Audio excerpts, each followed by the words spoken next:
اب عذاب قبر جو ہے، قبر کے اندر جو انسان کا عذاب ہے تو وہ بھی عالم برزخ کا عذاب ہے۔ میرے رسول کریم صلی اللہ تعالی علیہ وسلم نے کچھ چیزوں سے پناہ مانگی ہے۔ خود حضور نے، رسول کریم علیہ السلام نے پناہ مانگی۔ حضور فرمانے لگے اے اللہ مجھے کنجوسی سے، بخیلی سے پناہ عطا فرما۔ اور حضور نے باقاعدہ پناہ مانگی ہے کہ اے اللہ مجھے ارذل العمر ہونے سے پناہ میں رکھ، جب عمر اتنی زیادہ ہو جائے کہ وجود کے حصے کام کرنا چھوڑ جائیں، اس سے پناہ مانگی۔ اور خود میرے نبی پاک علیہ السلام نے قبر کے عذاب سے پناہ مانگی۔ یہ تعلیم امت کے لیے کہ تم بھی پناہ مانگو عذاب قبر سے۔ قبر کا عذاب برحق ہے۔ قبر کے لیے تیاری کر کے رکھنا، اپنی قبر کو یاد رکھنا، مر جانے کو یاد رکھنا۔ حضرت سعد بن معاذ رضی اللہ تعالیٰ عنہ کا جب جنازہ تھا تو صحابہ کرام فرماتے ہیں کہ حضور نے نماز جنازہ کی امامت فرمائی تو قبر کے تیار ہونے میں کچھ دیر تھی، تو رسول کریم صلی اللہ علیہ وسلم زمین پر بیٹھ گئے اور ایک لکڑی سے حضور زمین کریدنے لگے۔ ہم وہ انتظار تھے کہ اللہ کے رسول صلی اللہ علیہ وسلم سر مبارک اٹھائیں، ہمیں کو نصیحت کریں۔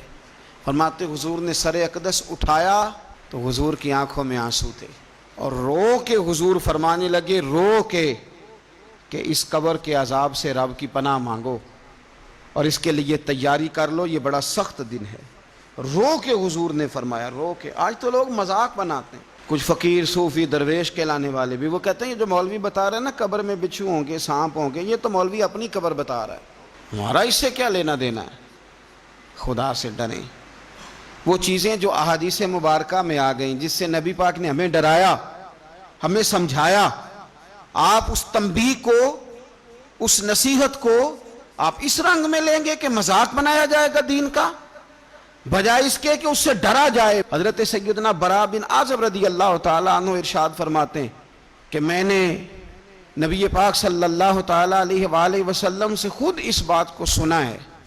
خود رسول کریم صلی اللہ علیہ وسلم نے فرمایا۔ حضرت زید بن ثابت رضی اللہ تعالیٰ عنہ بھی اس بات کے راوی ہیں، فرماتے ہم جا رہے تھے تو 5-6 قبریں تھیں، تو حضور نے فرمایا کن کی قبریں؟ ہم نے عرض کی یا رسول اللہ صلی اللہ علیہ وسلم یہ کافروں کی قبریں، یہ صحیح مسلم میں حدیث موجود ہے، کفار کی قبریں۔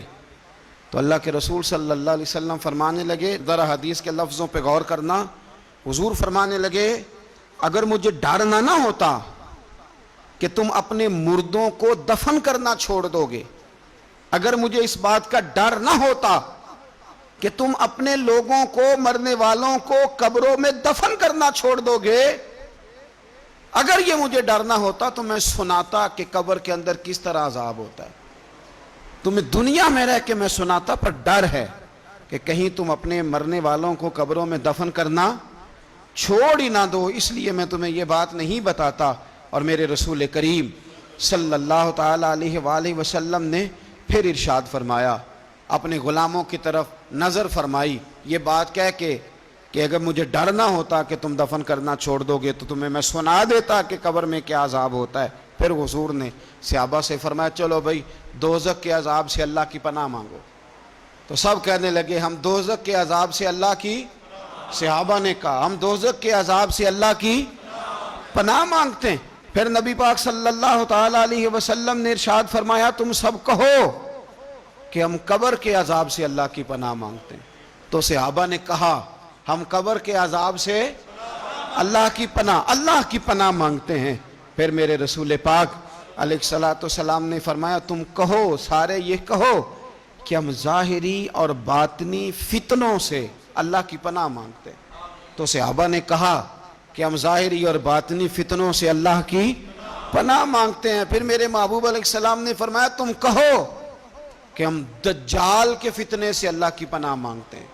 تو صحابہ کرام نے کہا کہ اے اللہ ہم دجال کے فتنے سے تیری پناہ تیری پناہ میں آتے ہیں۔ نبی پاک علیہ السلام نے یہ الفاظ کہہ کے، یہ بات بتلا کے ہمیں سمجھا دیا، ہمیں قائل فرمایا محبوب نے کہ یاد رکھنا، اس بات کو اچھی طرح سمجھ لینا کہ اگر مجھے ڈر نہ ہوتا کہ تم اپنے مردوں کو دفن کرنا چھوڑ دو گے تو تمہیں بتلا دیتا کہ قبر میں کتنا سخت عذاب ہوتا ہے۔ اپنے معاملات پر غور کریں۔